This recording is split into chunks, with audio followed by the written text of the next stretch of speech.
facile. Hein? Il y en a tellement de bonnes histoires. Certaines que vous connaissez, d'autres pas encore. Et puis, il y a peut-être des livres à ne pas choisir. Scavi nous a dit qu'il faut être à l'aise avec le livre. Être à l'aise avec le livre, ça veut dire que, oui, on l'aime, mais qu'on le comprend. On est capable de le feuilleter, on est capable de lire ce qu'il y a à l'intérieur. Je vais te présenter un livre que j'adore beaucoup, d'une auteure québécoise que j'affectionne particulièrement, Élise Gravel. Hein, on la connaît, on l'aime, Élise Gravel. Elle est déjà venue dans notre classe. Ah oui, pour vrai? Ah, chanceuse. Si je te présente ce livre-là, il a l'air bon. Ça a l'air d'être un roman, la page couverture a l'air drôle, derrière aussi. Mais quand on l'ouvre, oh, ça va être... C'est beau, c'est cute. On aime ça, c'est drôle. Mais est-ce que je vais avoir de la facilité à lire à voix haute? Non, parce que je ne pourrais pas montrer les images, je ne pourrais pas parler de chaque aspect, ça va être difficile de faire ça. Donc, il faut que ce soit un livre qu'on comprenne bien et que le lecteur soit capable de comprendre le message qu'on donne. Moi, ce que j'aime beaucoup, beaucoup, ce sont les romans. Quand tu choisis un roman, regarde l'épaisseur de mes romans. Est-ce que c'est des gros romans? Non. J'ai lui ici qui est un petit peu plus gros. Lui est un petit peu plus gros. Mais dans les romans, tu peux capter l'attention et tu n'as pas d'image. Donc, tu n'as pas à te soucier de est-ce que la personne va comprendre ou non. Habituellement, la personne risque de comprendre parce qu'il y a quand même beaucoup de descriptions. Assure-toi toutefois de retrouver des dialogues et des gens qui parlent dans ton extrait. Lorsque tu ouvres un roman, pour t'aider à voir s'il y a des gens qui parlent, d'accord? Je te donne un petit indice parce que va falloir que tu les cherches, ces romans-là. Lorsque tu ouvres un roman, à l'intérieur, tu as ce qu'on appelle des petites barres ici, des tirets. Les tirets servent à annoncer un dialogue. Donc, tu es sûr qu'il y a quelqu'un qui parle. Tu ouvres un roman et tu regardes, oh, un tiret ici, un tiret là, un tiret là. Oh, yes, je vais pouvoir faire des voix de personnages. Super! Des contre-exemples. Qu'est-ce que ça voulait dire déjà contre-exemple? Tu me l'as dit tantôt. Que c'est mauvais. Mauvais. Est-ce que ça veut dire que le livre est plat? Non. Non. Est-ce que ça veut dire qu'il ne faut pas le lire? Non. Non. Mais ça veut dire que Tu me conseilles pas. je te le conseille pas pour le grand jeu de lecture. Moi, Tintin, c'est ma bande dessinée préférée.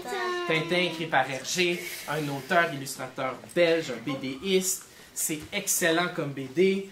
On a des belles images, du beau texte, mais je peux pas prendre ça pour le défi. Ok, on continue. Olga, qu'est-ce qu'elle n'est pas avec Olga déjà?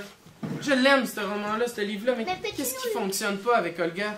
C'est parce qu'il y a beaucoup d'explications, mais on peut pas... Il y a comme plein de petites explications, des petits schémas, des graphiques, des tableaux. Ça, je l'aime chez moi, en classe, dans l'autobus, en marchant, mais pas pour le grand jeu. Oh, mais moi, je voulais que tu nous lises. Mais c'est ça que j'aime, c'est qu'on fasse quand même je veux lire! Tu liras, mais pas pour le grand jeu. Harry Potter 4, qu'est-ce qu'il n'y allait pas avec ça, Harry Potter 4? Quelqu'un qui parle pas beaucoup? Ouais, vas-y. C'est un tome au milieu. C'est un tome en plein milieu, c'est le 4e. Faut avoir lu les autres avant. Qu'est-ce qui va pas aussi si tu le regardes comme ça? Ouais. C'est trop gros. Il est trop gros. Qu'est-ce qui va pas si je l'ouvre en plein milieu? Ils vont pas comprendre l'histoire. Faut qu'il soit drôle. Quoi d'autre? Ouais. Faut pas que ça soit une bande dessinée parce que sinon ça va être trop. Faut pas que ce soit une bande dessinée. Très bien. Oui. Oui. Il faut que dès le début, ça a l'air comme t'as envie de le Dès le voir. début, t'as envie de le lire, t'as envie d'entendre l'histoire. Ouais. Il faut qu'il y ait des actions, des choses. Faut qu'il y ait des actions, faut que ça bouge, faut que ça parle. Très bien. Faut que c'est ton meilleur livre et Faut que ce soit ton meilleur livre, celui qui t'aime beaucoup, beaucoup. tu connais le personnage.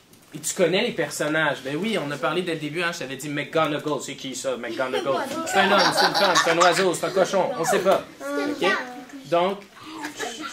Donc oui, il faut connaître les personnages. Quoi d'autre? Aussi, il faut que tu connaisses les personnages, connaisses tout le monde. Genre. Faut que tu connaisses tous les personnages. Savoir aussi comment ils parlent aussi, hein, pour changer ta voix, ça peut être intéressant. Ouais. Ça aussi, tu peux changer la voix des personnages. Faut que, s'il y a des paroles, ben, tu vas pouvoir changer ta voix. Là, ça devient intéressant. Donc, tu choisis des textes où il y a des dialogues, où il y a des gens qui parlent. Ouais. Il faut aussi que ce soit amusant, parce que si c'est plate, ça va genre tenter à personne de jouer. Les gars, s'il vous plaît. Regardez le livre. Très bien, il faut que ce soit amusant. Pas quelque chose de plate, pas quelque chose de trop descriptif. Ouais. Il faut pas qu'on ouvre au milieu de... Faut pas ouvrir le livre en plein milieu puis commencer à lire un extrait, on comprendra rien. Excellent, vous avez bien retenu. Quoi d'autre? Il faut qu'il y ait du suspense. Faut qu'il y ait un peu de suspense. Est-ce qu'on révèle le punch? Non. Pourquoi on révèle pas le punch? Sinon, les autres vont être comme... Oh non, je pourrais pas le lire, celui-là. Ouais, faut que tu gardes le petit suspense. Ouais, Si il y a une personne qui dit la fin, comment on peut lire? exact. Si la personne nous dit déjà la fin, ben, peut-être qu'on va avoir envie de connaître le début, par contre. Ça aussi. Ouais. Oui, Il faut qu'il y ait des expressions et des émotions. faut qu'il y ait des expressions, des émotions. Vous avez vraiment bien retenu ce que mes élèves ont pensé ce matin. Vous pouvez consulter les capsules que nous vous avons préparées autant de fois que vous le voulez. Alors, n'oubliez pas de garder le regard droit, soyez confiants et bon défi!